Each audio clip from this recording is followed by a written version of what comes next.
Come Japan. Alright, hello everybody, welcome to another edition of Why Come Japan. I'm your host, Mr. Rad Culture, whatever it is you want to call me.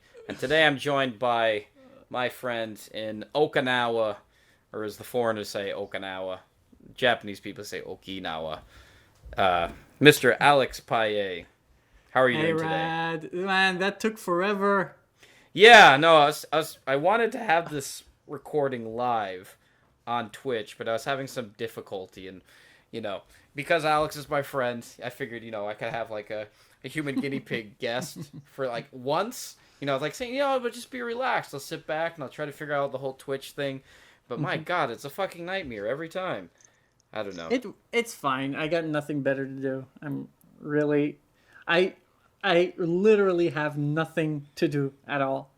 Yeah. Not every day. Yeah. But after an hour of just trying to set up, it's like, I don't know, it's mind numbing. So, oh well. Back to square one. Yeah, I would have stared at my phone either way. So yeah. Either way, I don't know. I think probably shitty audio is acceptable. It's like, I don't know. I've like listened to like NPR and all this other shit where they have like these interviews and like it sounds like it's in a kitchen, but it adds kind of an atmosphere to it. I don't know. I see. Well, I'm trying to use my good mic here as a backup, and hopefully it doesn't get too much of the fan that's behind me. Mm-hmm. But it should be okay. It might be a very low humming sound, but I'm close enough to the mic, so it's going to be clear. If you ever use that audio. If not, well, you're stuck with this shitty mic. So what's up? Yeah, so much. Rad! I should introduce my guest, more likely. Okay, yeah. My guest today is... what is it? I guess the selling point, I guess the best point to sell you is... Like, Shion Sono, what is it you know? What do you know, Alex? Oh, wow. I didn't know we were going to go there. I don't know. Yeah, I guess I don't know. Sono is, he's a director, a Japanese director. He's a friend of mine, and he's big now. He's huge in Japan. Yeah. And all over the world. Yeah, you got connections all over Japan. You're a filmmaker. You've had movies in Yubari Film Festival. I don't know. What else can I say? Yeah, but a lot of people have done that too. I mean, I tried that stuff. I was talking to our other guest, Mr. Chris Carliard. He was thinking about, he says, I was going to, throw something together and send it to Yubari. I'm sure they take it. Yeah, for sure. I don't know, because every single time I hear things about Yubari, they always sound desperate in a way. I don't know. I think how I got in, with my first film, Karma. Okay, so here's the story. So I made this film. I wanted to make this film because of Shion, my friend. He told me to make a film, basically, because I was teaching him English. Do a little background here. Sono Shion, like you said, he's a Japanese filmmaker, very popular in the West. And you met him because you were an English teacher, and you met him through GABA, correct? Yeah, that's right. Right. Okay. Yes, just that background in mind. Anyway. Yeah, so we were friends, and he kind of taught me how to make films and stuff, and more like the writing side and whatever. And so I made this film, and I wanted to show it at a film festival, but back then, at that time, the Yubari deadline was already done. It was finished, but he called the Yubari guy and said, "Hey, I got this film, so you have to show it." And they were like, "Okay." So they just squeezed me in, and that's how I ended up at Yubari. And at Yubari, I met Norman, and I met you through Norman. Yeah, that's basically our. I don't remember where we met though, or what was it? I remember it was. What is it? We met at your house. This was back when you were in... really? Yeah, in Ikebukuro. It was at your house, and we were testing sound equipment? Or maybe Norman was borrowing something from you? Oh! Yeah. Yeah. Okay. Maybe. Yeah. Mm-hmm. That's all I remember. And I remember... maybe it was my mic? I don't know. And I remember, what's his name? Norman was telling me... Our friend... Oh, I should mention, our friend Norman England, he's another... filmmaker. I should have him on the show if he'd be up for it. I don't know. Oh man, this is gonna go on forever. Probably not. I don't know. In a good way. As long as I have all my audio shit together, I think it'll be fine. Yeah, true. Yeah, because he won't have the patience. Radley, you gotta have the stuff put together, okay? yeah, I know. I fucked up. Yeah. Yeah. So I was friends with him, and yeah, he mentioned that he met you at some Bonenkai, like end of the year party they always have in Japan. It was for Hmm. like Nishimura or something. Yeah. I think Uh-huh. that's he said where he met you. No, we met at Yubari, but he was Oh, that's also we right. also That's saw right. He each said you, other buddy. at that Bonenkai thing, or no, not the Bonenkai thing, the Yubari, because Yubari's after. Whatever, it doesn't matter. I remember you So telling me yeah. this story about him like arguing with some of the people at Yubari because they're fucking around with his film or something. Yes. And then So like, the thing is, yeah. So how we met is that we were in the same event. Like there were three like short films between 20 and like 30-minute films, and they were showing them back to back in this room, this small room, and it was like my friend Kyuya, who is Sono's friend, when Kyuya helped me out with my film. There was his film, then there was like my film, and then there was Norman's film, or I don't remember the order, but we were all there, like, so that's how we met. And Norman was just like arguing, you know how he is when he does his hand thing, you got it's very hard to show us on an audio show, yeah, his frustration that he gets when he's trying to convey his Americanness to Japanese, Yeah, and he doesn't yeah. accept that they're not American. Anyways, so yeah, but he was a That's nice the best guy. way to explain it, I'd say. Yeah. Norman's been in Japan forever, for those who don't know, and I'm close to 20 years, I guess. 20 years? Maybe more. Probably. No, Yeah. I remember your I remember this story. You were telling me something like, you said he was like arguing with one of the guys there. What did he say? He's like something like, Ega will hike day, like, and then like you saying something like that, and then he turns to you and he goes, "Can you believe this? They're not even letting my movie in," or something, some bullshit like that. Oh, At least that's the way. possible. Yeah. I remember that's the story you told me. But, Oh, really? I don't remember, but it's totally believable. Yeah. That's possible, for sure. And he was wearing his red glasses back then. He always had these red shades. Yeah, right. So that was kind of striking, I guess. Yeah, definitely. So wait, the namesake of the show is Why Come Japan. So I guess I gotta ask you, why come Japan? Yeah, I guess you asked that to everybody.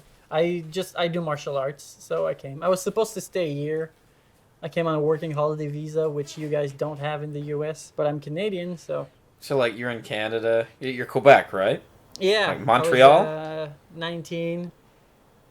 You're like I got that- my visa. I got here at 20, just before turning 21. So. You're like watching like kendo on TV or something. That kendo shit's the bomb, yo. No, I No? was training. I was doing martial arts back there.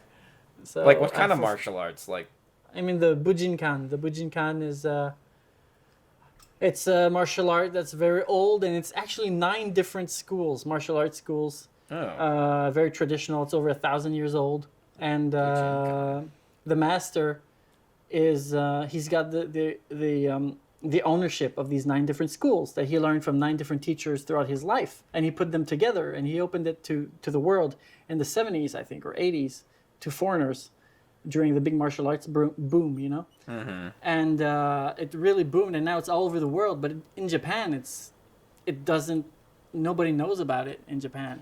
Wait a minute, I don't even know about this bujutsu. What is it called? Bujinkan. The school's name is Bujinkan. The name of the martial art is Budo Taijutsu. Oh, So- never heard of it.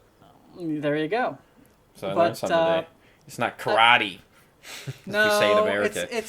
it's actually like most of the schools are samurai schools with weapons and all kinds of weapons, spears, knives, swords, and all. But we also have 3 ninja schools in there, which is, there's not much fighting in ninjutsu. It's mostly like escaping stuff and killing and shuriken stuff. But we don't do that in the dojo, actually. But because of this like ninja aspect, people call it ninjutsu, but it's not really, because it's very minor, in what we do, So I've always pictured like ninjutsu, but I don't know. It seems like most of these martial arts, especially like even if you study to become a samurai, you'd basically do hardly anything, right? It's like a samurais back then, they barely, ever pulled out their swords or whatever. Yeah, but depending if it's in the Edo era where it's 200 years of peace, and apparently in the Edo era, what my teacher taught me in Tokyo was that there was a population of 1 million people in Japan, in Tokyo, in Edo, and there were just 100 cops. It was so peaceful that there was like no crime. There were like no police. They didn't need it. And then like foreigners came and I don't know what happened after that. I'm not really that big in Japanese history because it's really complicated. But yeah, I'm sure Bill Wirtz. What's that guy's name? You're seeing that guy, Bill Wirtz, where he does like a short history of Japan. No, he has that very monotone voice. It's like in Japan they had stones, and everybody thought stones were cool, so they went over to. I can send you the link. It's pretty popular. A bunch of my friends like him. Really? Yeah, he did one in the history of the world, which was pretty good. I saw that. Where you got this video that's like like a flash animation. Yeah, and he's very monotone throughout the entire thing. Yeah. And he has like this kind of weird synth voice, I want to call it, where he goes like entering the Renaissance Festival, or I don't know, something like that. Don't you remember? That's the way he speaks. I don't remember. I don't remember at all. But anyways, yeah, that's it. That's a martial art, and. And it says the only way to practice this, the only way to take it seriously is to go to Japan, right? No, well, actually, you kind of, like, I trained for 4 years in Canada, and my teacher was, he actually teaches, like, police and military and stuff like that. So it was very, what I did back in Canada was realistic stuff, real stuff. And you also learn the legal aspect of it, because he teaches like bodyguards, security guards, police, military. So if you're like a security guard and like you choke someone or you punch someone in the face and break his nose, and there's like witnesses, you could get sued. But he taught us how to not leave traces on someone or make it look like you're a victim, even though you've got control over the opponent. And so there's all this aspect that I learned in Canada, and then I come to Japan, and it's like deep traditional stuff. It's completely different, but it's awesome. Yeah. We've never spoken about martial arts, huh? Yeah, no, we really don't talk about it because it's not really an interest of mine. That's why I've got nobody to talk to about this, because nobody does it. Yeah, but I'm a huge martial arts fan, like nerd, not fan, but nerd geek. Oh, yeah. There's a difference. No, I don't know. Yeah. Okay. You originally just first came to Tokyo, right?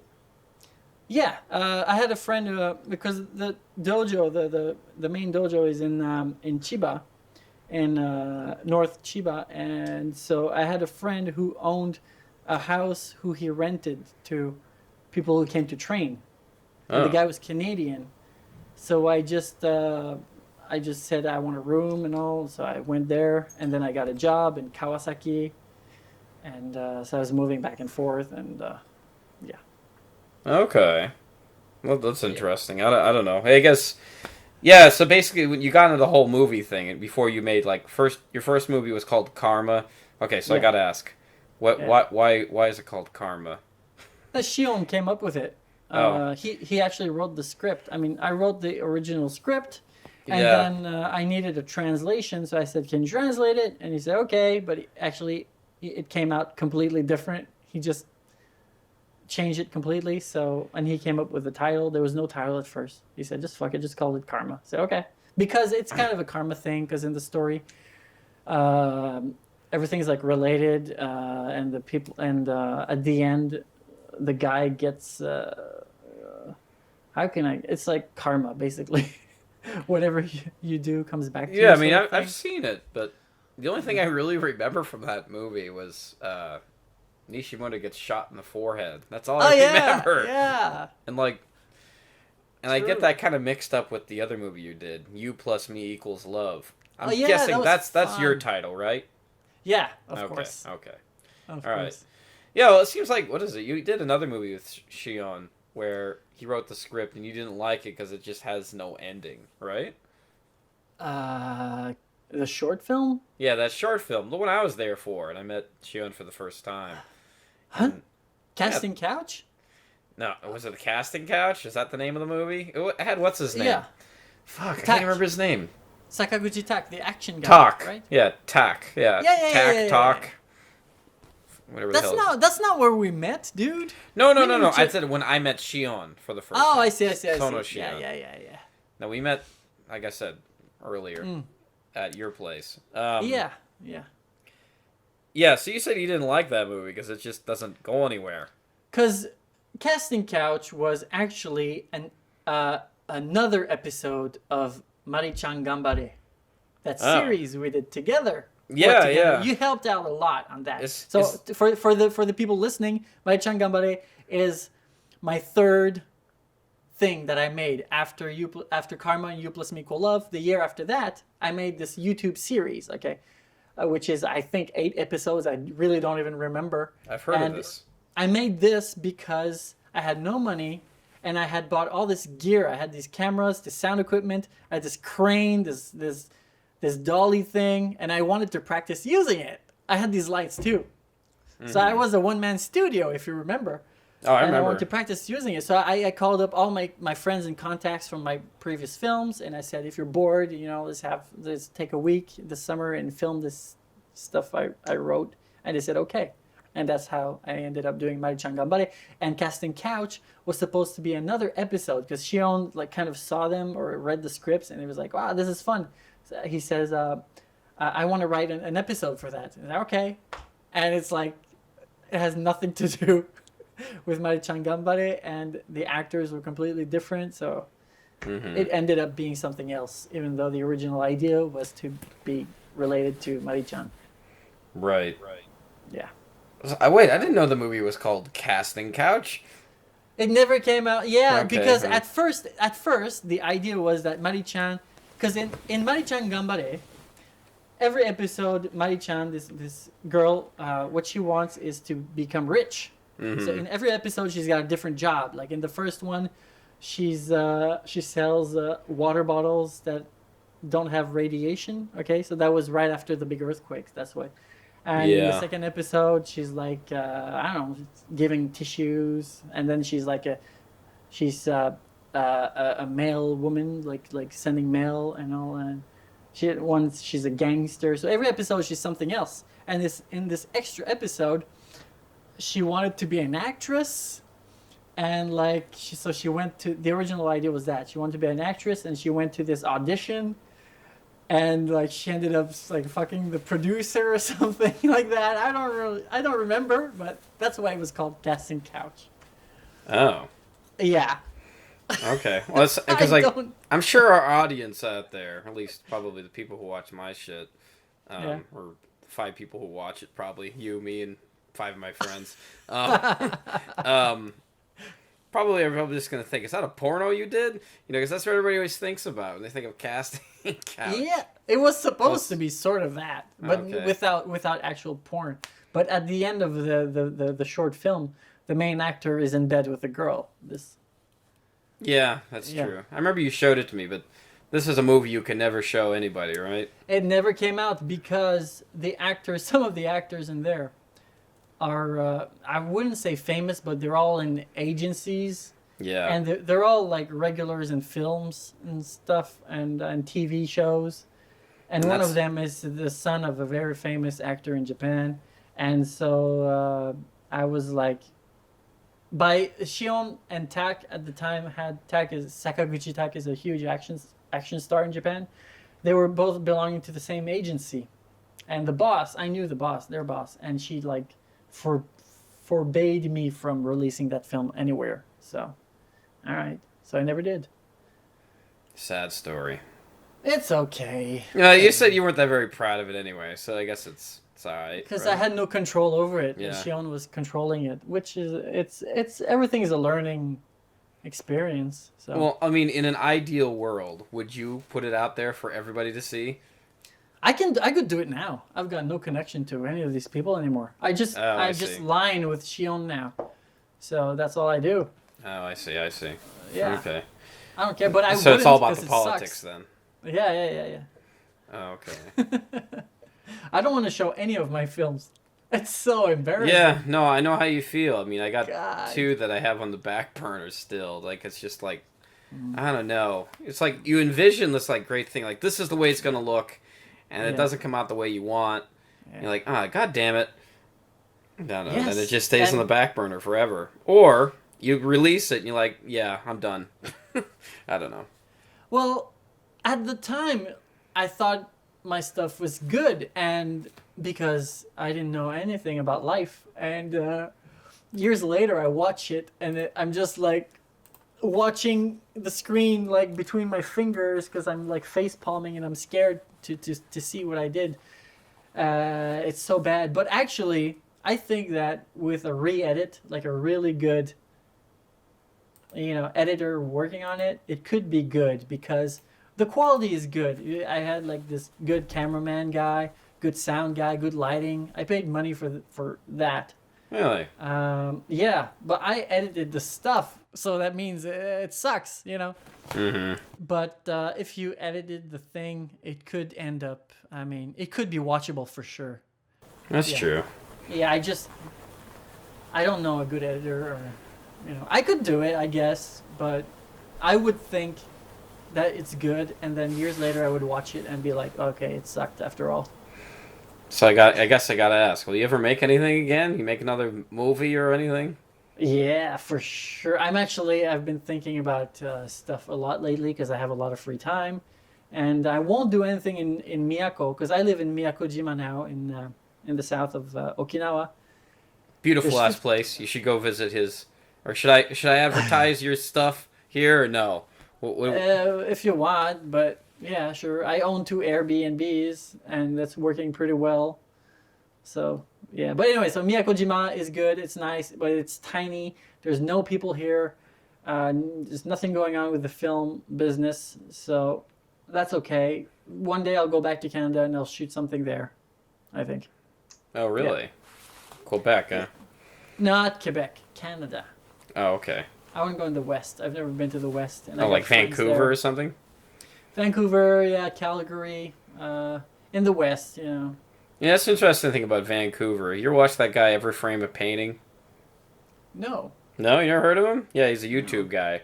He talks about like movies and stuff and how to edit and everything. It's really interesting. Really? This guy named Tony Zoe, or that's however you pronounce his name. Oh, really? Anyway, he was talking about how Vancouver's like the ultimate city, that they shoot movies like that take place all around the world just in Vancouver. Yep, that's true. Yeah, that's actually true. I actually just finished watching the whole series of Burn Notice, which is pretty fun. And it was shot in Vancouver. Most of it, yeah, it takes place in Miami, but most of it is in Vancouver because it's really cheap to shoot there, and it looks good. It's by the sea, so. Right. It's a pretty big city. Yeah. He goes into it there. Like they shot the interview, which takes place in North Korea there. Oh, it's in Vancouver, really? Oh. Yeah, that movie where they kill Kim Jong-un. I love that film. Yeah. Too bad I never got to see it. Oh, I saw it, but you had to download it illegally or something. Yeah, man. I download stuff like every day. Yeah. Well, in Japan you have to because they're slow here. You don't have a choice. Well, you don't have a choice. You do have a choice. Either A, you wait and then maybe it comes out, or maybe it doesn't, or B, you just go on the internet and say "fuck you guys." You delete. Yeah, I want it now though. I don't want to wait. Yeah, I know. I'm sure they're aware of this, but no, it's okay. We got a Japan-splain. There you go. Yeah. Everything to you. True. It's reasons. And I'm in Miyakojima now. I've got an ocean between me and them, so nobody's coming to pick me up. Yeah. So I guess something interesting for our audience to know is you introduced me to Robot Restaurant, right? Oh, yes. Yeah. You're not there anymore, right? No, I'm not there anymore. I was writing this whole video essay thing about actually getting fired at Robot Restaurant. Oh, really? You're going to do it? It's already finished. I can send it to you and you can take a look at it. Yeah, cool. I wasn't 100% fired, but I'm kind of saving it for the video essay. I won't go into too much detail here. But okay. Yeah, tell us about Robot Restaurant. Do you miss it at all or not at all? Oh, yeah, Robot Restaurant was by far the best job I ever had. Really? It's not the same experience that you had, okay? Okay. I know. All right. No. Okay, so how I got that job is when I realized that I was my Japanese was good enough, and I stopped working in at English teaching. I started doing odd jobs in film for like TV stuff and foreign productions, TV commercials, whatever, all kinds of stuff that some people I've met over the years were like giving me. Like my friend Ivan, which I think you know Ivan. Do you know Ivan? Or you heard of him? Ivan Ugly Butt? No. Ivan Kovac. Okay, so Ivan Kovac. Yes, I know Ivan Kovac. Yeah, Ivan is the cameraman guy. And then there's a few other people I know. So they were giving me all these jobs. And then one day, I was doing I did this job for a while, a year or two. So one day I was shooting. I was part of a crew for a Toyota commercial, and one of the locations was a Robot Restaurant. And I had seen the advertisings before and all, but I didn't know what it was. So I went there. It turns out it's a show. It's a theater. And there's a show, and it's amazing, and everything that goes on stage is what's happening in my head all the time. There's like robots and lights, and it's so cartoony, and whoa, there's like explosions, and like the end show with like back then they had the tank and the airplane, and everything's covered in LEDs, and my mind was like, what? So I had to work there. For sure. So the person that was guiding the crew there was the PR person there, and I kept in touch. And I said, right there on the spot, I said, I need a job. You got to give me a job here. I said, I speak Japanese, so I could be your assistant. And she just said, okay. So yeah, I was hired. That's awesome. Yeah, it was great. I met all these celebrities. Oh man, I'll try to name them. There's a lot. I just made a lot of people. I think I remember Bill Nye. Yeah. Macklemore. Yep. Johnny Knoxville. Johnny Knoxville twice. Yeah, I remember that. Yeah. Mike White. Mike White was with Johnny Knoxville. I met Katy Perry. I met Motley Crue. Courtney Love. Courtney Love. I didn't know that. Yep. She was much prettier than she looks in pictures, by the way. Who else? The guy from Limp Bizkit, the bassist guy. Not Fred Durst. No. Damn it. I wanted to see his hat, his red hat. Yeah. Well, I guess that's the thing, is you don't wear the red hat. Nobody knows who you are. Yeah. It's like Superman. You wear the exactly. All you have to do is wear glasses. Nobody knows who the hell you are. I met the guy from Heroes, Milo Ventimiglia, the sort of main character from Heroes, the TV show. He was super cool. Yeah, and I met a bunch of Japanese actors, producers, whatever, all of them. One time, there's this... Oh, yeah, Paul Rudd was super cool, too. Yeah, Paul Rudd, that's what I was going to say. Yeah, and he was tall. And who else? Yeah, one time this big group came. Not supposed to be and tall. And all of them were like one guy was the producer for the new Ninja Turtles movie. One guy was a writer for The Office. One guy was the director of the new Spider-Man film. Oh, Mark Webb? Yeah, there was like 10 of them, like a huge group, and they were all doing something different in Hollywood. Uh-huh. Well, and I took a group picture of them. Yeah, I still have it somewhere. I think it's on my Facebook, but whatever. Nobody would know their faces because they're not people on screen. But right. So, and then one day I just told you to work for us, right? Yeah. I was having a good time. I was the PR assistant guy. I was doing translation. I was on stage, like doing the opening announcements and stuff. Right, you're MC, but like when you did the PR stuff, Yeah. were you just up there in the offices and like writing shit in English and stuff, or? Just translating stuff, translating emails, making phone calls, but only... Oh, you took the phone calls. Okay. Not for the reservations. Oh, okay. Just for people calling to shoot stuff. I think it's like that. I see. Yeah. Contacting China sometimes when they were ordering robots. Oh, and I went to the U.S., to Nashville 3 times. 3 times? 3 times, yeah, to buy robots. Yeah. Huh.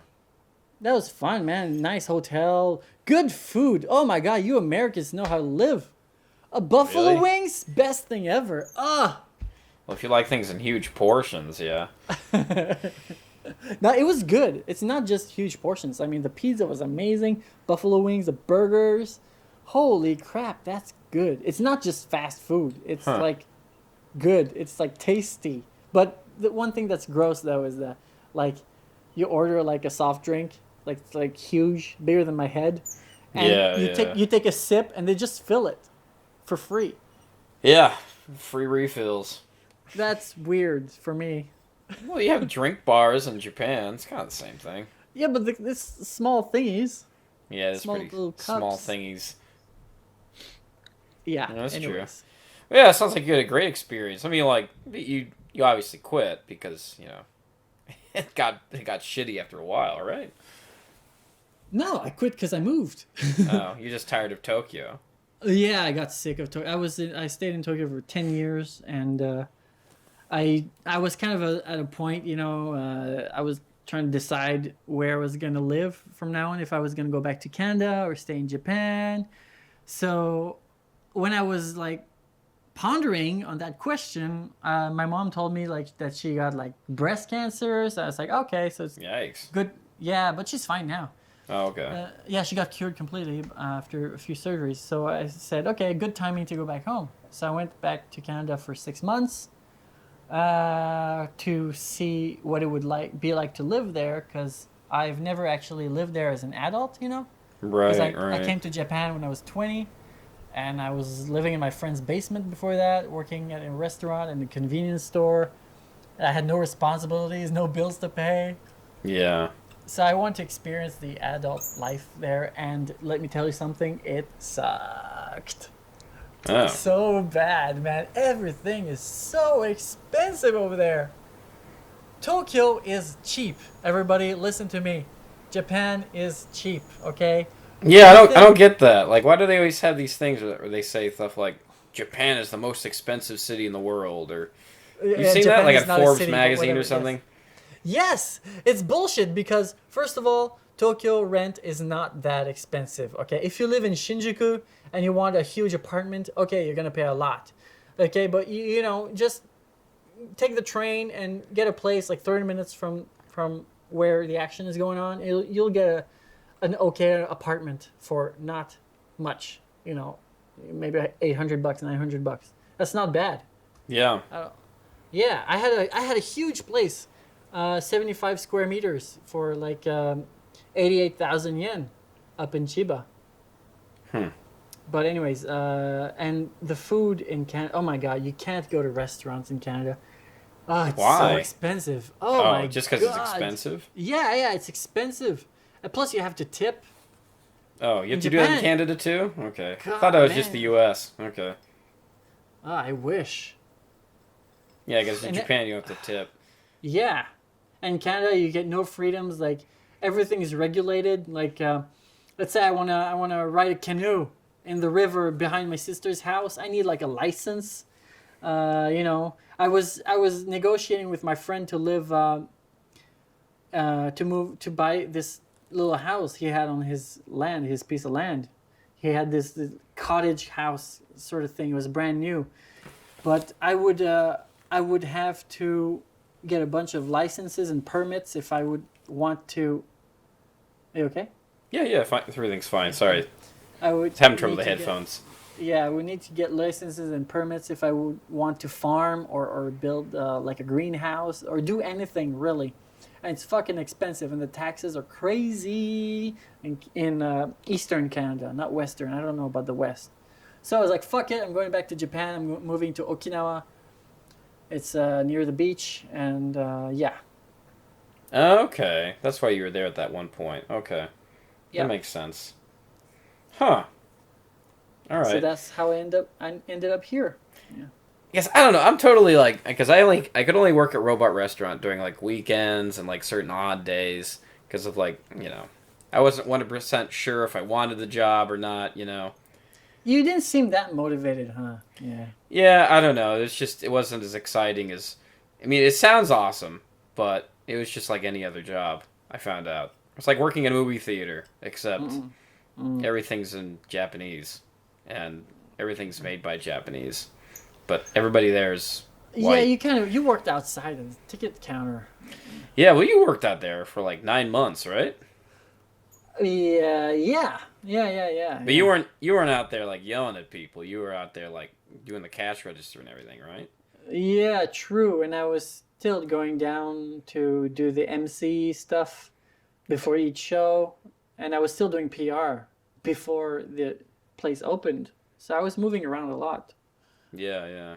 Well, I'm sure it made it seem like time didn't drag. Because like when I was there, it just seemed like time dragged all the time. Yeah. I don't know why they didn't make you do the MC, though. I don't get it. Well, they said I needed to work there like a set number of days in order to be the MC. Like I needed to be working there 4 days a week or something. Okay, that's such a lie. That's bullshit. Maybe. I don't know. Ugh. Maybe because they were mad because I didn't put in enough days to work there. Nah, I think you weren't like me, you know? You weren't like, hey, you know, sort of. I didn't do You're enough. just you. Yeah, for people who've never met you in person, like, you're really, I don't want to say bland, but you're really casual.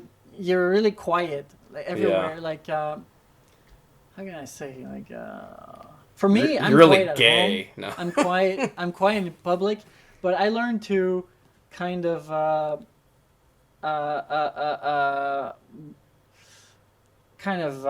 act at work. Okay. You know? Well, I You know what I learned mean? some Japanese actually from working there. One word was shimoneta. Shimoneta? You mean? Yeah, shimoneta. Shimoneta. I learned that at there. It's like a dirty joke. Yeah, dirty joke. And it's like saying Alex would always tell these dirty jokes all the time. They would Like, say you're not that? like that. Yeah, that's what they'd say. Like you'd always be talking about your dick or something, or like What? that's what they That's said. Like Is they said the word shimoneta to like what's his name, Sato-san. There. Oh, And yeah. he's always like, oh, you mean like what Alex would say, or something like that. Sato-san, yeah, he was dirty. He didn't seem like it, but that guy was always at, like, Soapland. Ugh, gets gross. I liked him though. Yeah. He just got a baby, apparently. I just saw that on Facebook. Really? That's not relevant because nobody knows who he is. Okay. Hashtag relevant. No, not relevant. Huh. So the thing about Robot Restaurant is that when I joined that place, there were no foreigners working there. I was the first guy, so they were kind of like the PR girl that hired me. Like she was up for it, but the other people in the office, they weren't really sure like what I do and all. Mm-hmm. She had a lot of leverage. Yeah, kind of. So I was the first foreigner, and then they were kind of what's the word? Skeptical, I guess. I don't know about hiring me. But when they saw me, like when I went on stage the first time, Reserved. I don't know. yeah, I guess so. Yeah, at first when I went there was this Japanese guy who spoke zero English that went on stage and read off from a card like, "Welcome to Robot Restaurant. Please sit down during the show." You know, he was like reading off a card and it was like boring. So I said, "Give me the mic."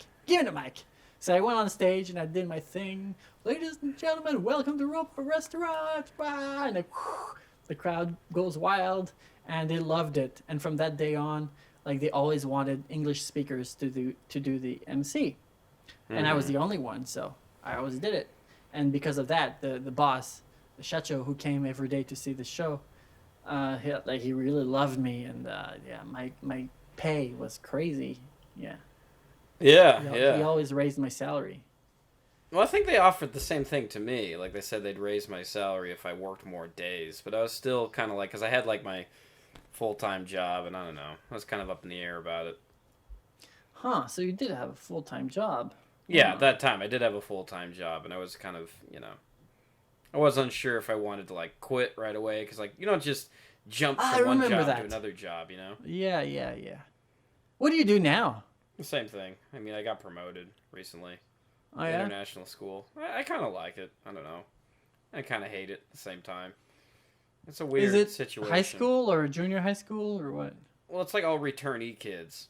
They're all like they've already been in America or they've already been in England or something, and they just. Did you say retarded kids? Yeah, retarded kids. No, oh God, no, that'd make work difficult. No, no, returnee. Oh, okay. Kukokushijo, I think is the word in Japanese.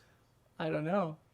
Kikokushijo? So what? They're Japanese kids who studied abroad and they're back? Is that what it is? Yes, and they don't want to lose, or their parents don't want them to lose their English ability. Okay, so it's easy. Yeah, it's easier, and it actually feels like real teaching. Yeah, because if they don't speak a word, you're basically teaching them. Yeah, less stress. Hello, my name is. Yeah.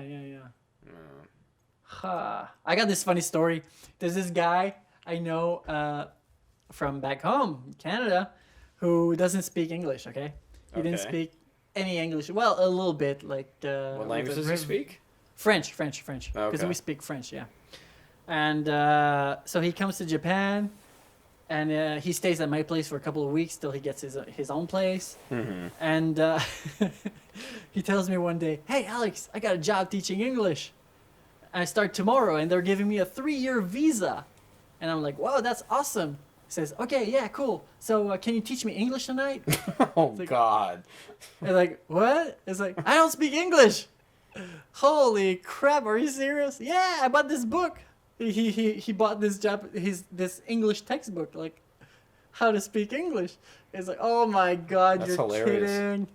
Yeah, he knew like very basic sentences and basic conversation. But if someone asked him a question about English, like what does this word mean or why is this sentence made this way, he would be like,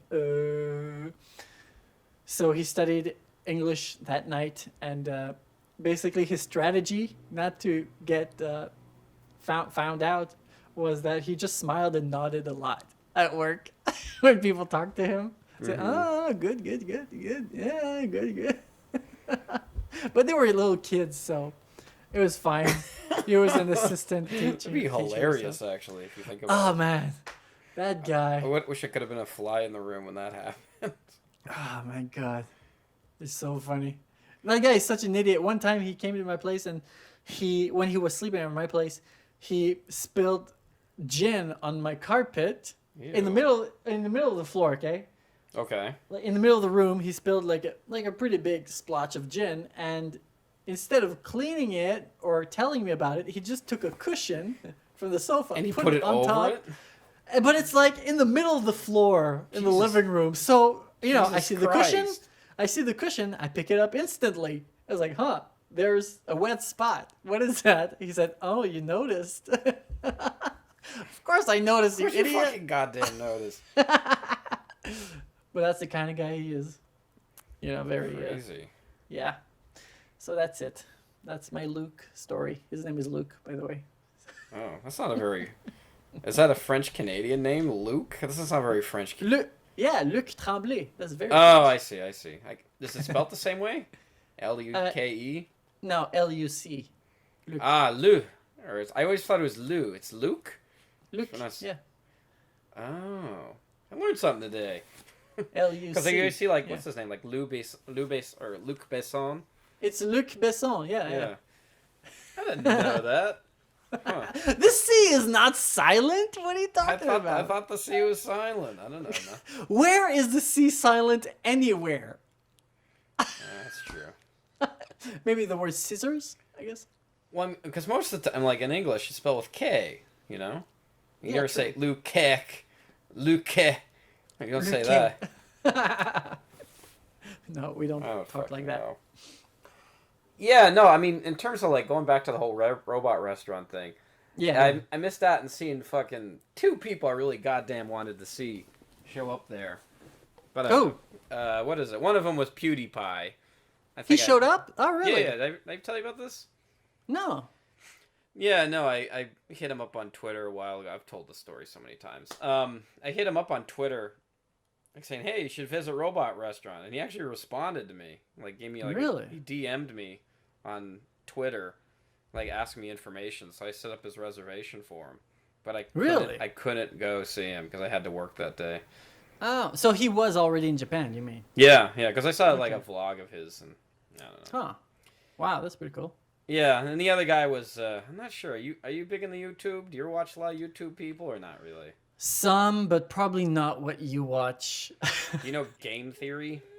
Yeah, I do actually. Yeah, I watch that guy a came lot. to Robot Restaurant. But it's a bunch of people, right? Game Theory? Yeah, it's a bunch of people. It's mostly that guy Matt Pat. Oh, okay. I see. Yeah, he came to Japan. And not only this, he meets one of my former professors. Like, man, I probably shouldn't say this on air, but I don't know, the one everybody like kind of considered, it's an easy A. Like, you just fall asleep in the class. I'm like, God damn it. I don't know. Really? I beat myself up over that. Damn. But yeah, anyway, no, that's it. I mean, for the most part, I mean, like, I think I've said before that the only real famous person that came there when I was there was this guy named Flo Rida. Flo Rida came? Yeah. It's just like, I don't know, like, I was doing that position where you have to, like, wait in front of the elevator and just push the button. Yeah. I was doing that shift. God damn. And he was there. And he was there, and I just see this big guy show up. This guy was fucking huge. And I'm like, okay, just some big guy. You know, because so many people walk into that place. Yeah. And like, what's his name? Maruyama, or whatever the hell his name is, or Hanayama, whatever the hell his name is. He's like, Hanayama, that fucking guy. Yeah, that fucking guy. Anyway, he's like saying that guy's famous, you know. I'm like, really? Like, who the hell's that? Like, they said Flo Rida or something. Like, what's her name? Upstairs was talking about like, oh, it's Flo Rida, you know. And it was the interesting thing about the way people dealt with celebrities there, or at least the staff did. It's sort of like, oh, right. It's cool that they're here, but that's it. Like, well, going back to my job, you know? Yeah, and like, even if he's famous, I mean, it's Flo Rida. When did we ever give a shit about Flo Rida, you know? Right. Well, I mean, you had a great opportunity. Like, when you saw Bill Nye, you said, like, you got a picture with him. And like, I got 2 fucking selfies with him. Did you actually talk to him or not really? Yeah, we talked a lot. Yeah, he said he was like, I'm here for the ladies. Where are the ladies? He was kidding, but he said he was in town for a talk at a university. Right. I remember seeing information about that. I couldn't go to either of them, so. So we got a selfie, a normal one. Then he said, no, let's do that again. But we're at Robot Restaurant, so we got to do robot poses. So we took another one where we're doing the robot. That's funny.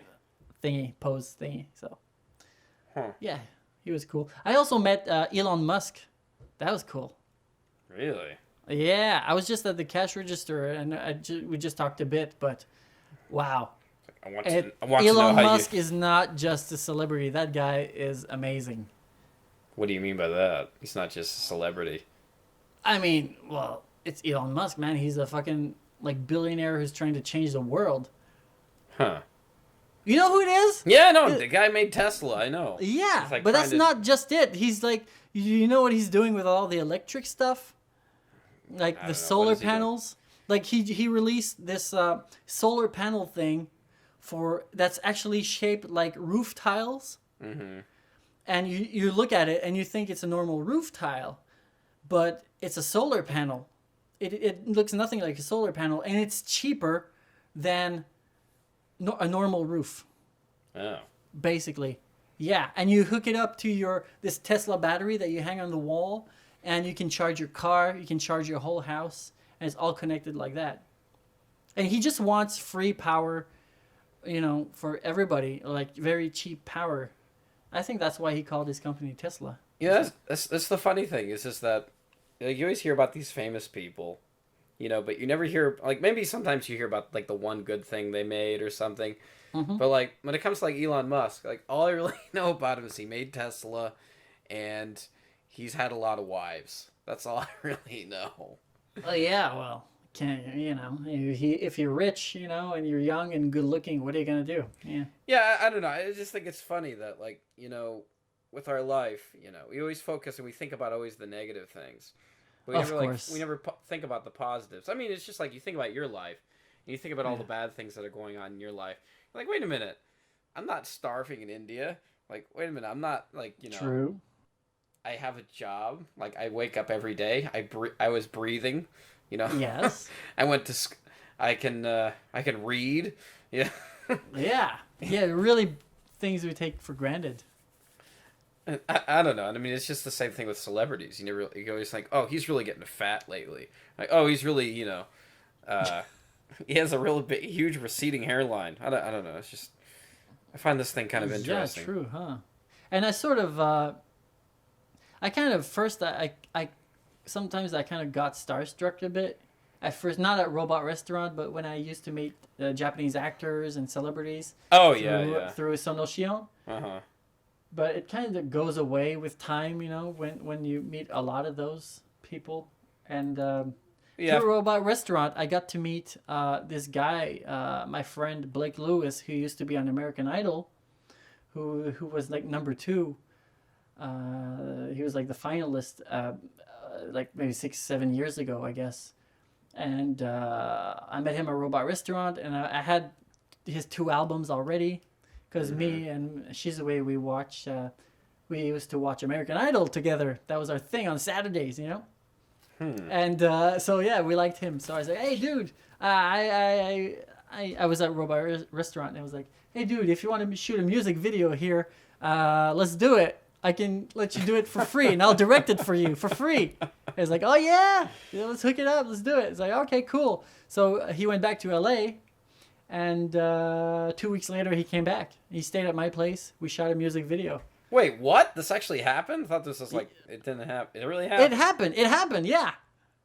So where is this music video? Where can I find it? It's not released yet, okay? It's been a while. It's not released yet. There were issues with the editor, and now it's done. But he's waiting on a few legal issues because there's a kind of a timing to release a song. Because the song is released in his album already, but he wants to release this video along with a few remixes and a few other things like that. Oh. It's not like us where we release shit on YouTube like that. There's a kind of marketing wise. Feel like it, right? Yeah. So he's actually roommates with this guy called Elliot Yamin, which was also on American Idol, and he's signed with Avex in Japan. And he's pretty famous in Japan, yeah. Oh, okay. Yeah, so he's touring all the time, Blake Lewis, with different bands, because he's got his solo shows.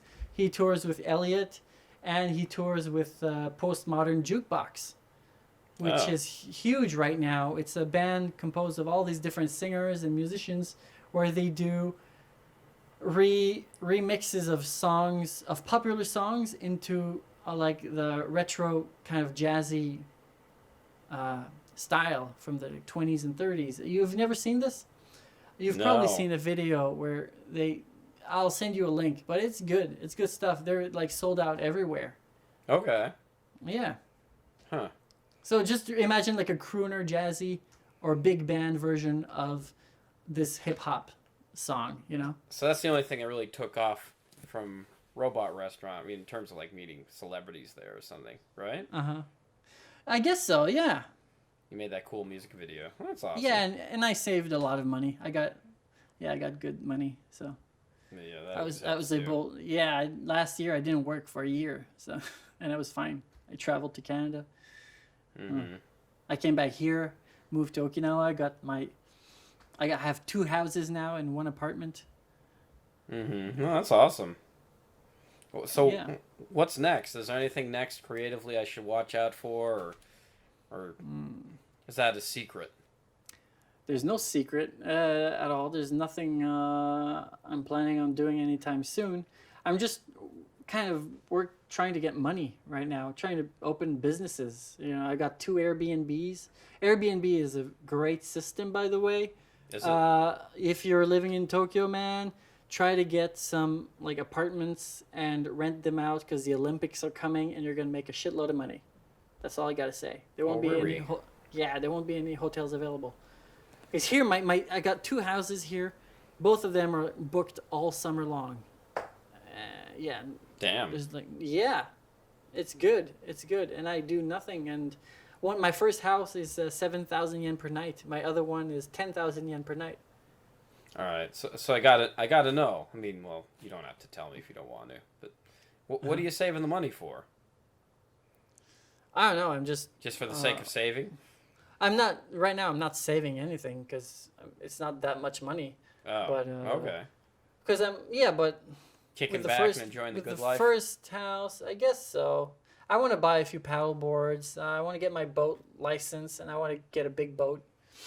That's cool. And do tours, There's always money behind it because with the paddle boards, I'll do paddle board tours, and like one person is like 6,000 yen for 3 hours. So if I get a group of 3 people, 2-3 people, then I've got my money for the day. Mm-hmm. With if I get a boat, I can do like a fishing tour, snorkeling. It's good money. Yeah, that's true. I guess one thing I should mention is that. Yeah, you've always been a great, supporter of my channel. Always watching my shitty live streams. It's good stuff. It's You like it? All right. I know you, so it's like for me it's funny, and it's some of the podcasts are really good. Yeah, no, some of those were fun. I mean, some of them are fun to put together. Some of them kind of had to edit a lot out, but really, why is that? Why? Certain things because like sometimes there's certain questions I wasn't supposed to ask or okay. Like certain things came up where we had to leave or something. Nothing huge. I mean, I can't really go into details about it, for the respect of others. All right. But I mean, yeah, for the most part, yeah, some of them are good conversations. What I really wanted to do is just have this podcast, live, because I'm a big fan of. Do you know H3H3? No. You don't know them? They're kind of a big channel right now. They're mostly like, I don't know, reaction/hater channel? I don't know what you could call them. Maybe not a hater. It's just like, sometimes I can't watch their drama videos. But basically what it is they do is they interview people, kind of like this. Yeah. And it's a really down-to-earth and very refreshing kind of podcast to listen to. They're just normal people talking about stuff. Yeah. I mean, the thing I like about podcasts is it really kind of humanizes a lot of like celebrities in a way. Because a lot of true, yeah, they can say whatever. There's no rules like on TV. Yeah, exactly. Like with talk shows, even it seems like sometimes that they're sort of censored in a way. And they're there to push like a film or a book or something, on talk shows. I'm sure on podcasts too, you're trying to push shit as well. I guess so. Yeah, true. That's true. But like I don't watch the same kind of stuff as YouTube, but I do watch YouTube stuff a lot. Like I watch almost all of the Joe Rogan podcasts. Oh yeah, I've heard Joe Rogan's good. I've never gotten into him. Oh god, dude. What I like about his stuff is that he gets a lot of like scientists and doctors and talking about health and like space and like the earth and it's amazing, some of the stuff. I skip all the MMA stuff he talks about because I've got no interest in that. What's all MMA? MMA? Mixed martial arts, like like ultimate fighting and stuff. Okay. But yeah, it's good stuff, man. I like it, and I watch Scalagrim. Do you know that guy? No. I don't know how I got into this. Yeah, he's just basically a guy, some European guy who lives in, I think he's European, I have no idea, who lives in Canada. Mm-hmm. And he just talks about swords, medieval swords and medieval martial arts. And I have no idea how I got into that. It just appeared on my feed one time. But it's all very historical, and he does these rants, and you kind of get sucked into it. You know what? YouTube. You're kind of in a trance when you're like watching something without thinking. And before you know it, you've watched a 50-minute long video about like forks. You're like, look at the clock, it's like 2 a.m. You're like, God damn it, where'd all that time go? Yeah, I also watch the video game stuff, of course, game theory, and I like Peanut Butter Gamer. He's funny. Mm-hmm. Yeah, things like that. Yeah, I mean, the whole thing with this H3 podcast, I mean, I like though his setup is just that he does interviews basically live, and he has live commenters. That's what I was hoping to do for this, but it's, I don't know, it's so goddamn hard to set up.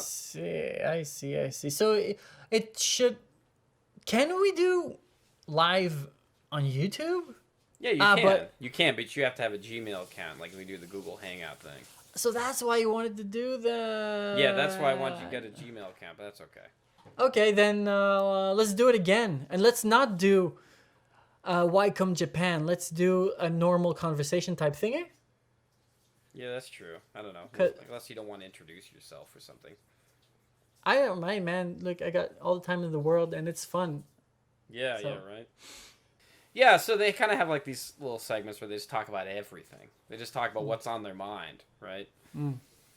And one thing I kind of like the segment that they have on their show, kind of the staple that they have is, I mean, actually, what's great about us, you know, as YouTubers, is that if you watch like any of these big name YouTubers like PewDiePie or even H3H3, you just go to the comment section. It's like a never-ending stream of just comments. Right. You can't even read them. It's like next to impossible. Yeah, it just scrolls. It's completely scrolls.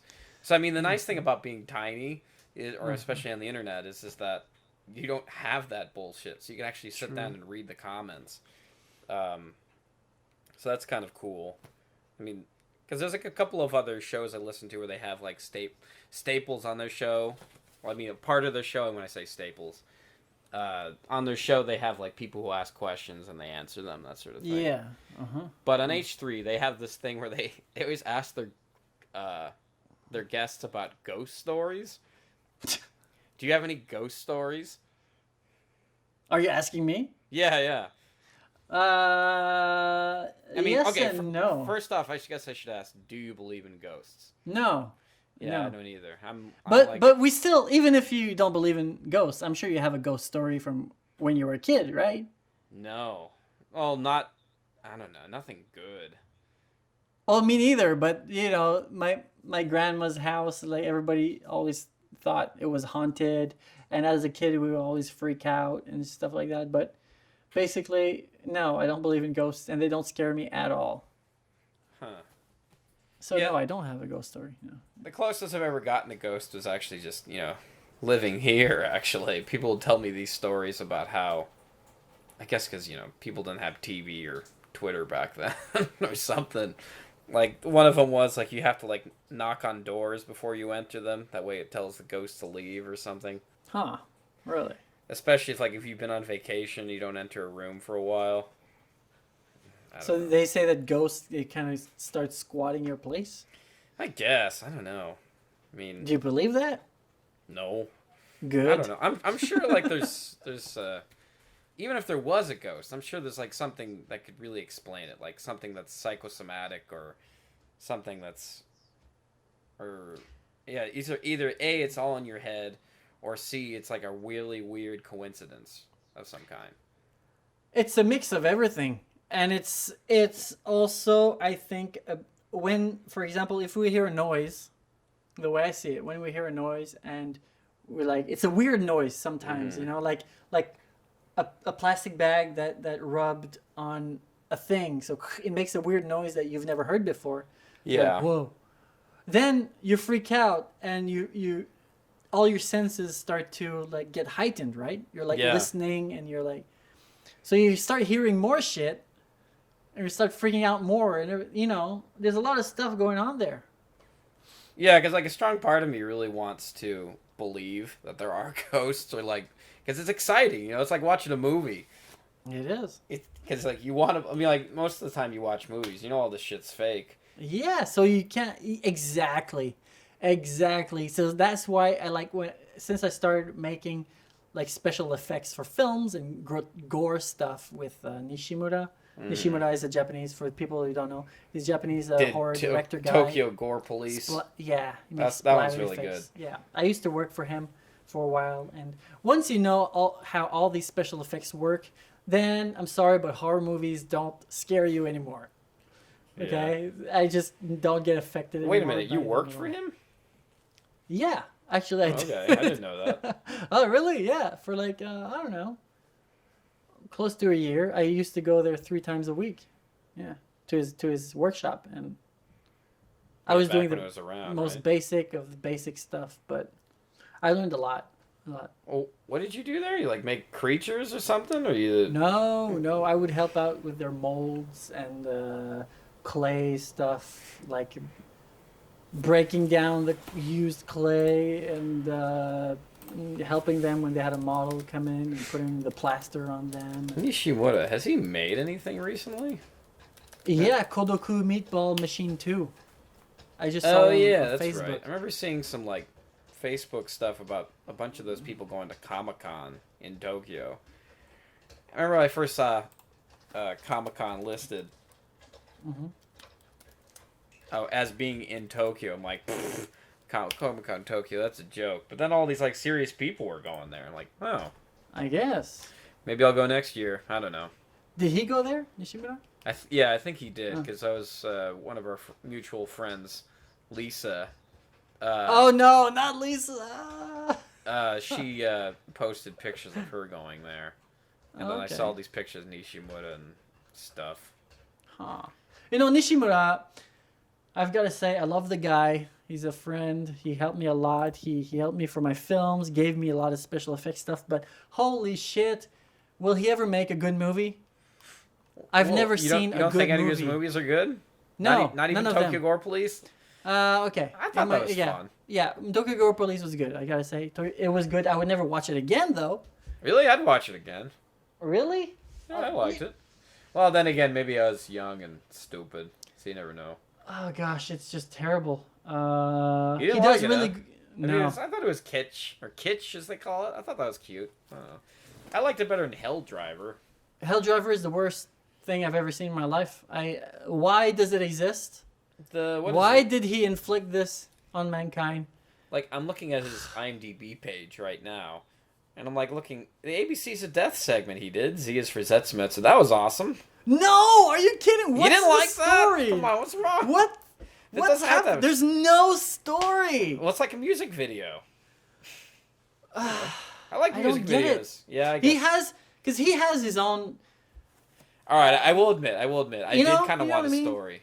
He's got his own. He has his own world and his own humor kind of thing, but there's no beginning, middle, and end to his stories, and I can't get into them. You know what I mean?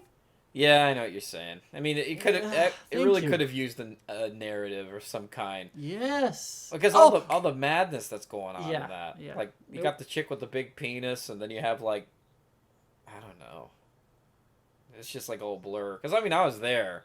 We made that. I'm thinking me or Norman just told you about it. Well, when you're on set and you're seeing all the special effects and the gallons and gallons of blood and you're the naked people, you're like, wow, this is awesome. And then you watch the film, it's like, why is this there? It's bad. It's just bad.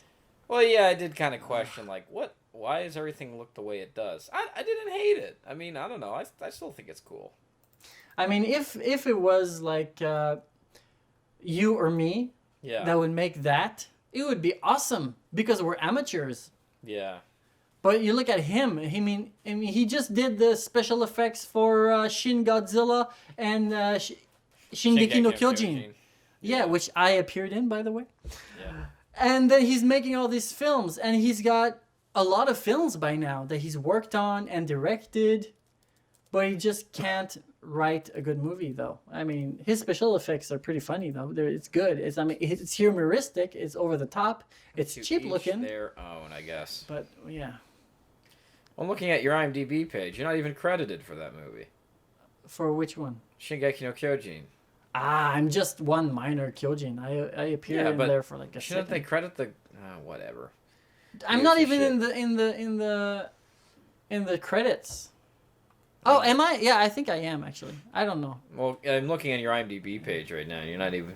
Yeah, you're not credited, or at least you're not on IMDb. You're probably in the credits, but maybe they just when they released the information on IMDb, they didn't put all the people's names. Probably. I appeared in many movies in Japan, and my name does not appear in most of the credits. Yeah, that's true. Like, because it's you're never lucky. official. You're lucky if when it I appear in a even movie. make it. Yeah. Yeah. You know, I'm in. I was in Sono's film Love and Peace, which is a kind of a rock musical kaiju thing. Yeah, well, I even have lines. I have lines in that film. That's right. You're an Ainumikidashi too, or Love Exposure. Ainumikidashi. Yep. And I don't appear. I even came up with the English title for Love Exposure, and my name does not appear anywhere. But whatever, it's okay. Yeah. What the fuck, man? It's all right. I don't care. Even It's always fun. I'm not an actor. I don't give a shit. Well, even on IMDb, sometimes they have your name and then it just says uncredited. I don't know. I guess you got to become a bigger person before you become uncredited, I guess. Yeah, I'm even smaller than an extra. I'm barely even there. I'm not allowed to touch the bentos. No, I don't know. I would believe it if you said you're not allowed to touch the bentos. I would. I have no idea. Have you appeared in any movies? Yeah, a few. I don't know. Well, I guess mostly just commercials. I mean. Oh yeah, well, I guess not really. I saw the Manzoku, Ippo Manzoku. Yeah, that was a long time ago. Oh, yeah, that was funny. So what about Sono Shion? Is he directing something new right now? I'm looking at his IMDb page. Yeah, he just finished making Tokyo Vampire Hotel. It's Amazon series. Any good? Yeah, but he's changing. I don't know. He's changing it to. It's not out yet. It's on Amazon Prime. It's only on Amazon Prime. He's also releasing a film. He's gonna re-edit it and release it as a 2-hour film. Yeah, as I'm looking here, he has Untitled Sono Shion project. It's coming out it's filming right now. Yeah, he's last year he made like 5 movies. It's crazy. God damn. This guy doesn't sleep. He's producing a bunch of films in China, too.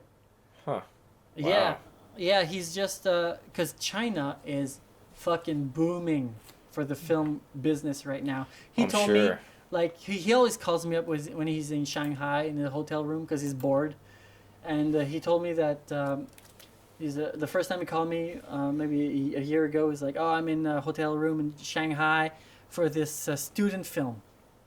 He's like, I'm like, a student film? He's like, yeah, the budget is $2 million. I was like, what?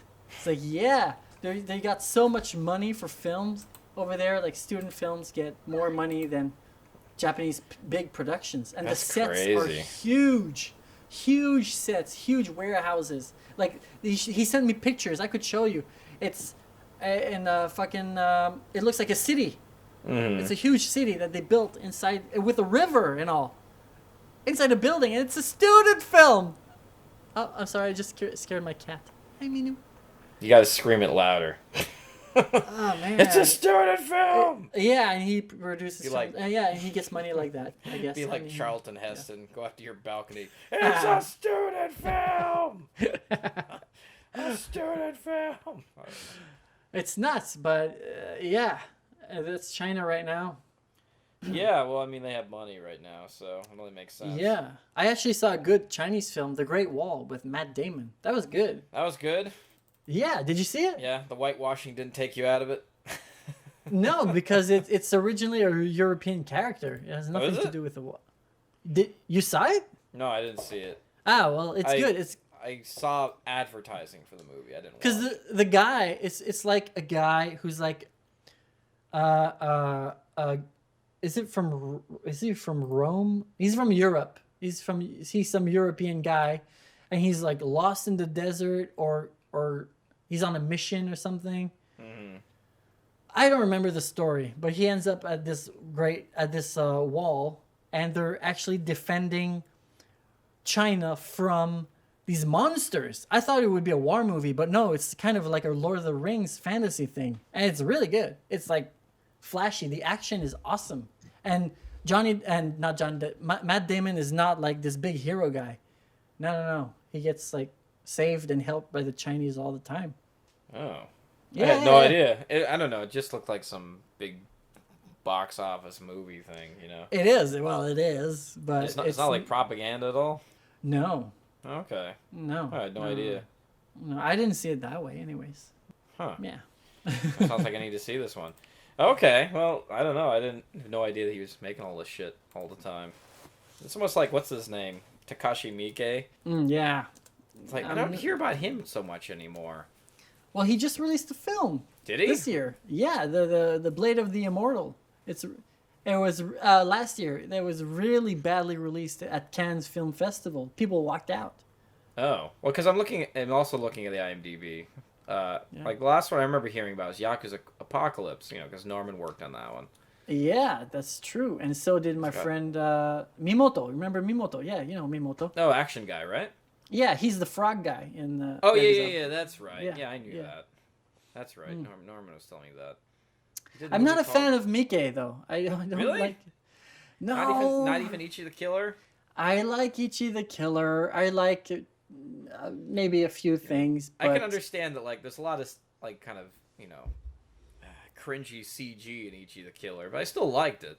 No, Ichi is fine. I mean, I like it's old and he's using a film camera. It's very grungy, kind of, early Sono kind of thing. Okay. But I'm not a Miike. Okay, so guy. wait, we got to talk about this. Why don't you like Miike? I don't know. I mean, it's not that I don't like him. I just think because everybody's like, oh, Miike, he's like the best Japanese director. Mm-hmm. But because he releases like 2 or 3 movies a year, he's one of these directors that while he's directing a movie, he's signing a contract for his next movie. Right. So he doesn't write anything. He's just a director for hire. Yeah, so it has no personality to any of his movies. So it's unlike not like Sono his films. Or something. Yeah, so, I guess I can see that. Wasn't there was one Sono movie that came out that I wanted to see? It was called Tag in America. Yeah, I want to see that. Yeah, I haven't seen it. I saw like a preview of it on Facebook a long ass time ago. A friend of mine was it's telling me the real Onigokko, the Japanese title. Yeah, that's right. Apparently, it's very bloody. And very good. Sounds like something I'd like. Yeah, I haven't seen any of his recent stuff.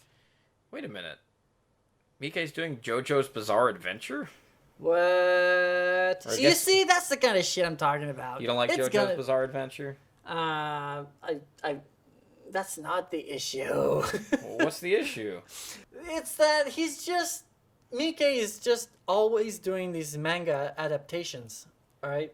Okay. Okay, so you've got the school assassination school or whatever it's called. Okay. You've got Azumi. Was that Miike? Azumi? I don't think so. No. I think I was thinking of somebody else. I think that's what's his name? Yudai. Yamaguchi. Okay. Yamaguchi. Yeah. Then not Azumi, but Ichi the Killer is one. Assassination Classroom. Then you've got the other one with the necklaces. Oh no, that's Beat Takeshi. Never mind. Yeah. I can understand not liking Beat Takeshi. He's kind of seemed, I don't know. I like his stuff, but like it's kind of grown sour on me recently. Well, that's the thing. I mean, okay, Miike did an awesome film, Ichi the Killer. Okay, so he became famous. So he started making that and Audition too. Yeah, Audition too. Yeah, Audition. Sorry, Audition. Yeah, Audition and Ichi the Killer. Then he just became a director for hire. Okay, then Beat Takeshi. He makes these great films like Sonatine in the 90s. Or like late 80s, and it's really good independent films. Mm-hmm. But that's all. I mean, and the thing about for people who know, the people who are listening who know about Beat Takeshi, well, he's known overseas for his serious Yakuza films. But in Japan, he's a comedian. Yeah. And people don't get why foreigners like him, because he's wearing like panties on his head and he's like really like doing stupid comedy here in Japan. He's not known as a serious actor at all or director. So when he appeared in Ghost in the Shell, people were like, what? Why? It's like he's a comedian. Did you see Ghost in the Shell? Yeah, I just saw it like 3 days ago, actually. Any good? Should I watch it? You don't need to watch it. Okay, it's one of those. But I was curious because of all the fuss, and I like Ghost in the Shell. Right. But I was not turned off by it. It's just not... It's just okay. If you're someone who knows nothing about it and you watch it, you're just like, okay, it's a crappy Hollywood film. But if you know it, and you know the story behind it, and the fuss behind it, and you're expecting it to be really bad, and you watch it, it's actually not that bad. It looks beautiful visually. It's slow and kind of boring, but the whitewashing thing is explained in the film, and it's not that bad, really. Yeah, it's a different story because it's not actually in Japan; it's in Hong Kong. So right. Well, because I was watching the Honest trailers for that movie. Did you see that? The Honest trailers? Yeah, I did actually. Yeah. I like how they're what is it at the end? They're like saying hey, we should give Ghost in the Shell back to the Japanese. And then they cut to like a picture of what is it? Shingeki no Kyojin. Like maybe not. I changed my mind. Yeah. Yeah, good. I don't know. Point. I've only heard bad things about Shingeki no Kyojin, the movie. I mean, oh, dude. The one you're in. Okay, you know what you should do? You should just watch it and live stream your reaction at the same time. That bad, huh? Yeah, it's pretty bad. It's just bad CG, bad story, bad acting, and because they want to camouflage the bad CG, they made it really dark. Really? You can't see anything. It's all night scenes, but like not well lit night scenes where you see the actors' faces. No, you don't see anything. That's kind of the worst thing about CG, man. It's just sort of like, well, didn't work. Let's just CG it. Yeah. I mean, sometimes like there's certain things we see, like what is it, fucking like Game of Thrones with the whole fucking. I mean, spoilers, but the scene with what's her name, Cersei, where she's naked and she's walking down, she's being shamed. Yeah. Like that's not even her body. That's somebody else. Yeah, but we don't know that. Yeah, you know, but I'm saying that's like they stitched that on so well. It's like you don't even notice. You know? Oh, okay, yeah. That's a good example of CG or computer shit, right? Yes. And like then you see stuff like I don't know, computer generated characters, and it just completely takes you out of it. You know? Man. And plus, Shingeki no Kyojin, you can't take it seriously because you're watching the Titans attack, and it's all people we know. You see like fucking Demo Tanaka and another one of Nishimura's friends. People we know, though. Yeah, people we know, you and me, you know? So I'm just watching that. It's like, holy crap, what's he doing there? It's hilarious. But one thing it's got going for it, the film, it's very bloody. Oh, well, there's like blood. Well, bathtubs of blood. That's a Nishimura staple, though, right? Yeah, and you see like the guts spilling out. So that was funny. That was good. I like that. Like, isn't rumor has it? I don't know. Like, some of it was like ghost directed by him, or you don't know? No idea. Nope. It wouldn't surprise me if it is. I mean, the director. Who is the director, anyways? I don't know. Some overpaid tool. Yeah, probably. Let's look him up. Look him up and say, "Fuck you, dude." I love my experience shooting there. I was there for like 3 or 4 hours. They did the makeup on me. I was completely naked. They put this fake thing on my dick. So who made this? Shinji Higuchi. I don't know who that is. I think he's like a fuck director. You, Shinji Higuchi. No, I'm just joking. I don't mean this. Any probably disrespect. some other. I don't even know who he is. Yeah, some other kaiju film, I guess, director. I don't know. Well, let's look him up here. Fun times. Welcome to this podcast where we look up people's names on IMDb. He did. He directed Shin Godzilla. Well, there you go. Let's see here. Lorelei? No idea. Why does that sound familiar? Did Norman subtitle that one? He subtitles everything, man. Yeah, I know. The rest of these I've never heard of. Yeah. Lorelei. No, so he's some no-name guy. I mean, he works probably full-time for Toei or Toho. I don't remember the company. Yeah. Huh. Yeah. I went there, and the studio is a huge professional movie studio thing. It was like this big warehouse thingy. Yeah. And huge blue screen, like probably like 3 stories high thingy, right? Mm-hmm. And at one end you got this blue screen, all the lights and everything in the big stage. And the other end you've got a mountain of miniatures of like buildings that they used for previous Godzilla films or like Mothra. I don't know what kind of kaiju films, but it's all recycled buildings they used for the Shingeki no Kyojin film. Wait, was this when you went there? Was this all filmed in Toho? Like the Toho sets? Yeah, I think it's Toho. Yeah, I think it's fucking huge, isn't it? Toei or Toho? I don't know. Yeah. Yeah. I guess if it was Toei, I wouldn't know. I've never been to that one. I went to the Toho one because I had to do. With the Godzilla in front, right?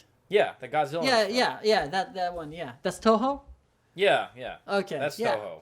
Mm-hmm. Like that place is huge. I'm like, wow, that Japan actually has big facilities. Yeah. That's the big thing. It's like when I first came to Japan, I was just like, man, goddamn, everything's tiny here. True. Like you see these pictures everywhere, and you're like, wow, Japan, you know. It's like I kind of had the same impression when I went to Beijing for the first time. Like, oh, everything's gonna be tiny, like it is in Japan. No. Everything's fucking huge there. Really? So I don't know. Yeah, so I was surprised by how big Toho's facilities were.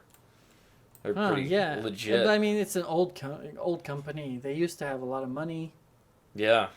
Did you hear Norman's story about the Japanese film business in the 60s? No. Like he said that back then, enlighten me. The film industry in Japan was bigger than Hollywood. They had huge budgets for like their movies, and like Toho would release one film per week. No. One film per week would be released. That's crazy. And people would line up all the way down the street. For a film like Godzilla, it was like millions and millions of dollars in budget back in the 60s. Yeah. And with a crew of 500 people working on set for the special effects. Nowadays, it's 10 people. And if you're lucky if you get $1 million. Really? Yeah, that's true. I mean, because I interviewed... Maybe you remember this. I made this short film once on working in the Japanese film industry, right?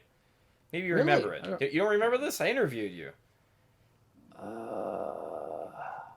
Wow, I do not remember. You have no memory of this. I should up it on YouTube. You're like, I don't remember that interview. I gotta fucking show you. I should up all this stuff. I don't know. Editing, it's like... Do not remember that. Anyway, so I asked you, and I asked Norman, and I asked another one of my friends, who I don't really talk to. I asked them, I said, if you could name the Japanese film industry in one word, what would you say? I think I remember this. Do you remember your answer? Sucking or something like that? No. Nice one, though, but no. Starts with a C. Crap? Ends with a P. Crap. Yeah. Cheap. Ah, okay. And so I asked Norman, like, if you had to name one word in, represent the Japanese film industry, guess what his word was? I don't know. Desperate. Desperate. I would say that is so Norman. That is so Norman. I do kind of remember that now, but that's all I remember from that interview. Yeah. Yeah, because I always talk to people about this sort of thing, and like everybody says, "Man, it sucks here, man," and like I was thinking, well, maybe I need to go to China, right? So I was pondering this whole idea, and I was asking some of my friends who've actually moved to China, and the number one reason why I never want to move to China is just, well, I don't know. I guess I could do it for a few months, but it's just all of them just sound so fucking scared of the government. Really? Yeah, I bet. Because I have a friend. Well, I was gonna make like a China vlog thing, but I never got around to doing it because there's just too much shit to put into it. And we were talking some shit about like the government or something. He's like, "Can you not put that in there, man? Somebody's gonna see it." I'm like, "Dude, nobody watches my YouTube channel, man. Like, do you see more than 100 views on each of my videos?" I don't really? know. Yeah, I don't know. And I was talking to another one of my white people friends who lives there, and they're like, I don't know. We were stopped at the train station. They looked at all of our phones or something like that. Wow. Yeah, I know. Weird shit like that. I don't know. Plus the whole fucking WeChat thing. Well, just maybe 2 weeks ago, I had guests at my Airbnb. It was a family of 3, and they were Chinese, and they were telling me that over there you don't have Google. You have this other thing, right? That's not Google. Oh, like Baidu or something? Yeah. And to use that, you need to have your real ID to make your own account. I didn't know If you don't have that, you can't use that search engine. Really? Yeah. That's crazy. And now VPNs don't work anymore. Their VPNs are getting I've heard like they're cracking down on that. Yeah. What the hell, that China? sucks, man. No, like I went there and like VPNs will save your life there, man. Mm-hmm. I don't know. Like now, being in China without a VPN, it's like going outside without underwear. Yeah. But no, I mean they have that one super app. What is it called? WeChat. Yeah, I use WeChat. Yeah. Yeah, I mean, because I don't know. It's basically it does everything. It's Uber, it's Facebook. Huh? It's I mean because you can I don't know. I guess there's another one for Uber. There's the DD. Is it? I guess app. it's like Line where you have Yeah, no, it's different... just it's like Line, but it's better than Line. You can actually put money on there because I've done some English lessons through some of my girlfriend's friends really? or cousins, and they will want to practice English or just talking to me for a while. And what's crazy is they all pay me through WeChat. Wow, I did not know you could do that. You can find people through WeChat. Like, let's say you're looking for something, like somebody to wash your dog. You can find it on WeChat. What? I did not know that. Yeah, people like, let's say you eat somewhere and you post the food on your WeChat. You know, that person that gives them the business. You know, you can put that on your WeChat and they know where you ate that fucking thing. So it's like posted. Instagram, it's like Facebook, Line. Yeah, I'll put it in one. Uber and PayPal. It's all that mixed together in one app. Yeah, that's pretty scary. You know, all that information in one thing makes it simple, huh? Interesting. And the government's controlling everything. Oh hell yeah! I mean, of course. I mean, well, I don't know. I guarantee, like, the government's listening to everything. You're like, what is it? Facebook's probably heavily that too. watched by the NSA or something. Well, yeah. I mean, it's I don't want to get into that, but yeah, yes. yeah, right. Yes, I could go on forever. That's a whole nother can of worms. But yeah, for sure. Yeah. I used to listen to Alex Jones, so yeah, I'm an insider. Turning the frogs gay since circa 2003. Yep. I don't know. All right. For sure. What are we? We're at like an hour and a half now. Maybe we should... Yeah. Already? Damn. Yeah. What did we even talk about?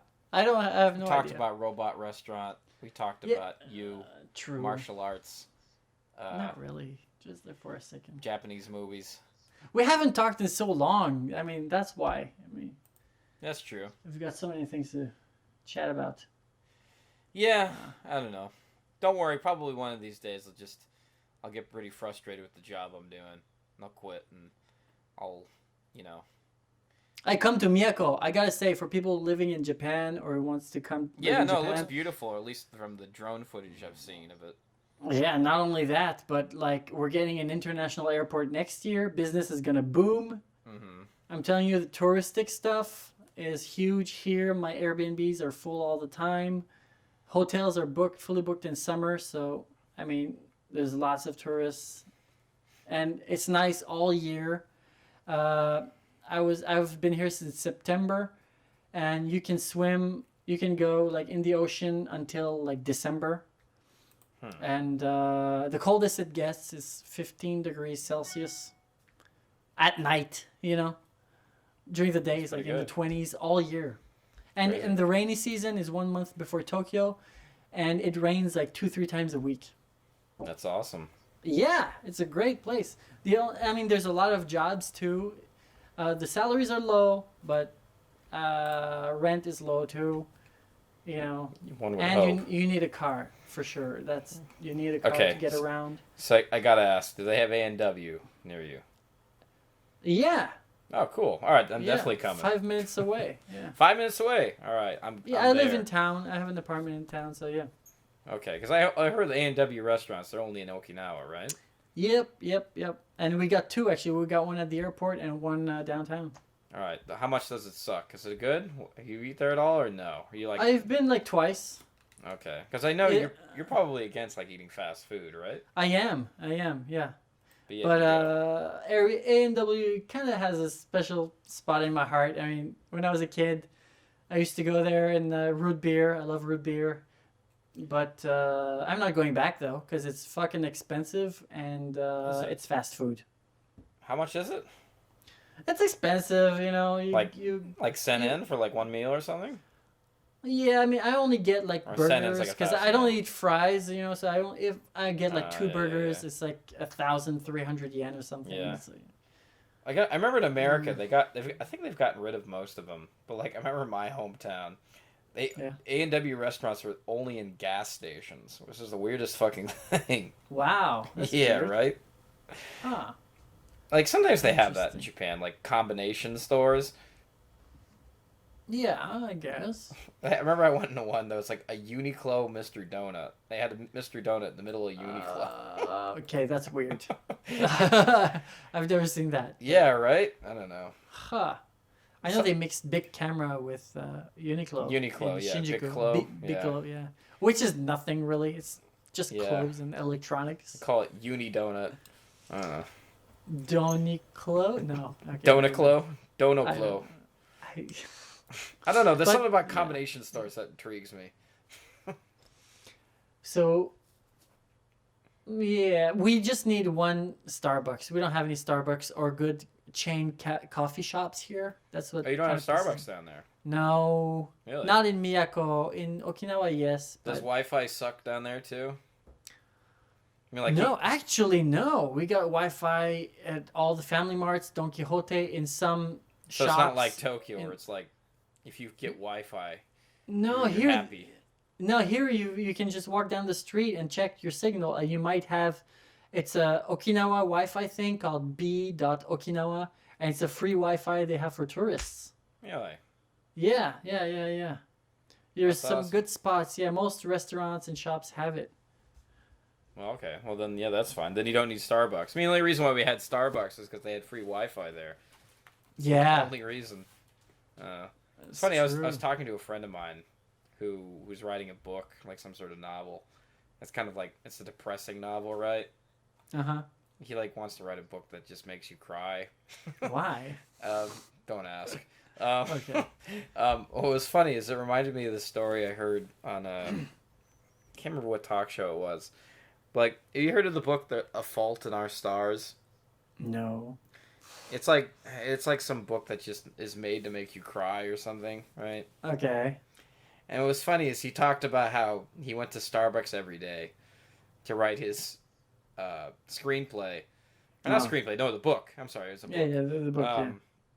And he said that if he could cry, then it was something. Or if he thought of an idea and if it made him cry, he wrote it down and he put it in the book. But if he didn't cry, he wouldn't write it in the Oh, book. Jesus. Could you imagine that? Seeing some lonely white guy with a computer and all of a sudden he's just sitting there crying? That's just the weirdest thing I've ever heard. Bizarre. Can you imagine Norman doing that? Oh man, no, I could imagine Norm doing that. For the listeners, Norman, our friend that we've been talking about a few times on this podcast, well, he always works at Starbucks exclusively when Yeah. he does his either editing or subtitling for films and stuff. Mhm. He's always at Starbucks, and he always has stories about weird people at Starbucks, which is funny. Oh, I'm getting a phone call. Hold on a second. All What is right, it? you gotta go. Yeah, the wife's finishing work, so I gotta go pick her up. All right, actually, In my car, I got a fucking Wagon R, motherfucker. Yeah. It's a Suzuki small, tiny box car. Yeah. Cost me 50,000 yen. Yeah, Pimp. I'm a pimp. yeah. What up, pimps? Every day, bro. Yeah, Fucking- having a car is awesome. I love it. Okay. Do you have a license? Not in Japan, no. I should get Dude, okay, listen to me. Tokyo Driving School. Tokyo Yeah. Driving School. That's the school I used to get my license. It's run by two guys, one Indian guy and one guy from Ghana, okay? It's all man to man. It's cheap. It's like one. 100 Man something. to man. Yeah, it's one-on-one. So the Sounds Indian pretty guy gay. teaches just listen, the Indian I'm guy sorry. teaches you the theory, and he gives you all the tricks for the exam and stuff. Uh-huh. And the other guy, Ben, he teaches you the driving. It's like 10 hours each. 10 hours driving, 10 hours theory, and it's good and it's cheap. If you go to one of the big schools, you're going to pay 400,000 yen. But if you go to Tokyo Driving School, it's cheap. It's like 150,000 or something. Oh, okay.